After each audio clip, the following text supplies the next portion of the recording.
Hello friends, आज आपण Maggi किंवा इपी बनवणार आहोत। सर्वात प्रथम एक ओनियन, एक टोमॅटो आणि करी लिव्स आणि एक चिली कापून घ्यायचे आहे एकदम छान फाईन।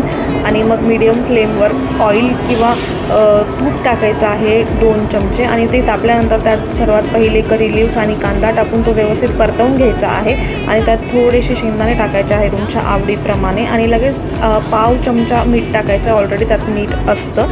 नंतर लगेच टोमॅटो टाकून घ्यायचा आहे, तो थोडासा शिजला की लगेचच आपण त्याच्यामध्ये मॅगी मसाल्याचे जे सॅशे भेटलेले असतात आपल्याला ते टाकायचे आहेत आणि 2 बंचेससाठी अराउंड 1.5 किंवा 1.5च पाणी टाकायचं आहे त्याच्यामध्ये।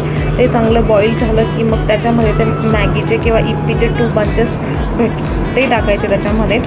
1 चमचा धनिया पावडर टाकायचे आहे, व्यवस्थित त्याला चांगलं शिजू द्यायचं आहे आणि मग नंतर रेडी टू ईट आपली मॅगी किंवा इप्पी रेडी आहे।